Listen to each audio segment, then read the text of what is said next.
Four Downs with Rich. Here we go. First down. All righty. And here's how things are different in New England when people like Antonio Brown show up on their doorstep. First down, Operation Contain AB. Operation AB containment is already underway.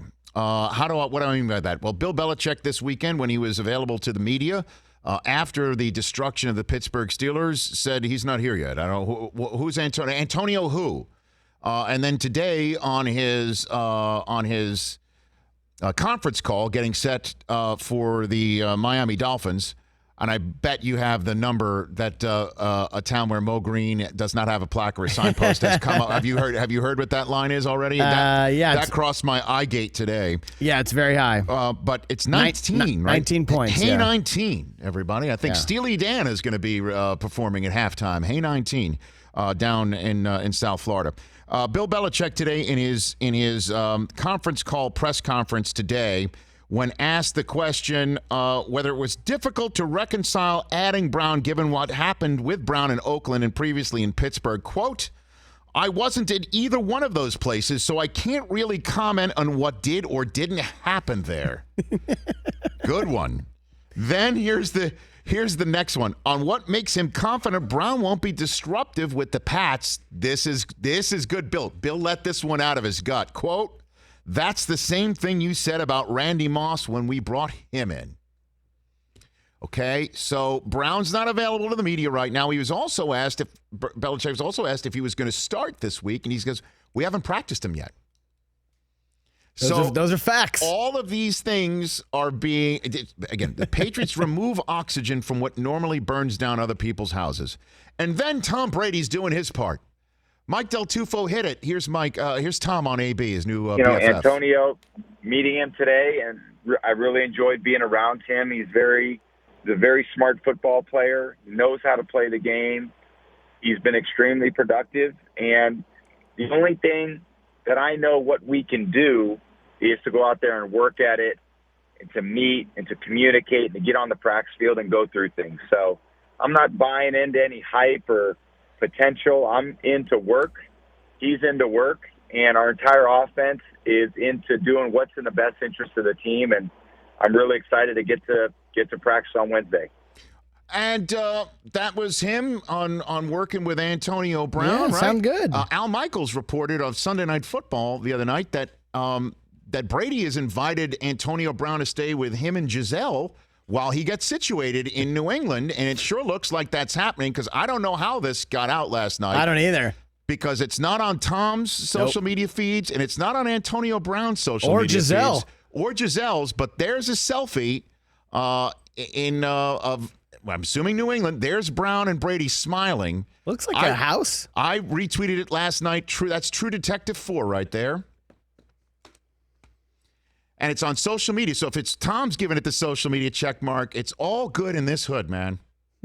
Operation Contain AB is already underway. He's had one single tweet in the last 3 days, and that was him retweeting the Patriots welcoming him today.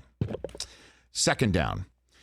Week 2 must win. Second down. Week 2 must win games right here. And it starts with Thursday Night Football. Bucs-Panthers. Loser goes to 0-2 and 0-2 in conference. Then you move to, let's say, Sunday Night Football. The Falcons.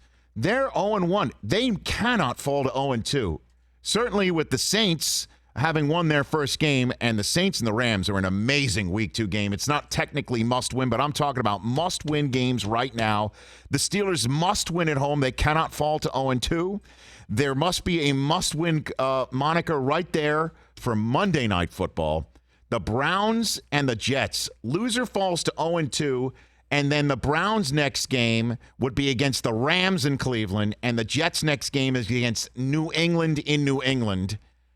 That next step is a Lulu. And the difference between being 1-1 since 1990, when they expanded the playoff teams to the current situation, and 2-0, teams to start 1-1 is 41% make the playoffs, 2-0, 63%. That's a huge gap, but not bigger than the gap between starting 1-1 and 0-2. If you go 1-1, as I mentioned, 41% of the time you make the playoffs, 0-2, 13%.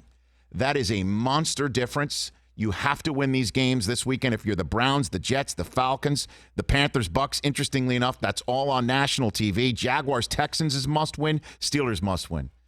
Redskins got to win. You can't go to 0-2 going against the Cowboys as well. That's second down. Here's third down. Okay, so what were we talking about the most in the preseason about what was going to be the end of the NFL? Pass interference. Review.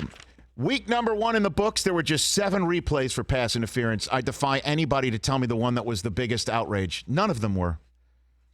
None of them were. Yeah, don't remember any, really. None of them were. And you had, in terms of challenges and reversed, you had 2 reversed. That's it. What a non-story in week 1. 0. There were challenges for whether it was the proper call or when there was no call, there should be a call. There's no uproar. Total non-story. Just 7 challenges of pass interference in week 1, and I can't remember one off the top of my head. That's third down. I'm going to grab the hot take plank for fourth down. Oh, no. Okay, Fourth week down. 1, hot take plank time. You promised a good one. I'm excited. All right, fourth down is reserved for me to grab the plank, have Brockman tap dance verbally until I grab the plank and sit back down in front of the microphone and tell you my hot take. Okay. Lamar Jackson. I'm going in even more on this kid who I said do not overlook him. Everybody's discounting him. They're still discounting him. He had 5 touchdowns in week 1. Oh, it was just Miami. What'd you call Miami? FCS team. Okay, Yeah. they're just a college team. You just called them a bye week a minute ago. Whatever. But you still have to make the throws. He is dynamite. Everybody, you keep overlooking him. And I'm just going to grab this hot take plank and say Lamar Jackson is going to set the Ravens single season record for most touchdown passes, which is 33, held by Vinny Testaverde, and the most touchdown passes by a Heisman Trophy winner ever, which is 35 by Cam and Carson Palmer back in 2015. I'll even go one better. Eric, I'm going to do it. Are you serious? Cam had 10 rushing touchdowns the year that he had 35 passes. 45 total touchdowns. Lamar's going to take that down, too. Oh, my goodness. And we're going to be talking about him for MVP towards the end of the season. I am all aboard the Lamar Jackson train. That's my 4 downs for week number 1 in the 2019 season. I'm feeling it, Eric. I'm feeling it, El Zuro. I'm like, man, if he does that, that means he's an MVP candidate. Fine. 45 total touchdowns. He's going to break that. He's already got 5. 40 more to go. For more of The Rich Eisen Show, tune to Audience Channel 239 on DirecTV for free on BR Live or download the Rich Eisen Show app.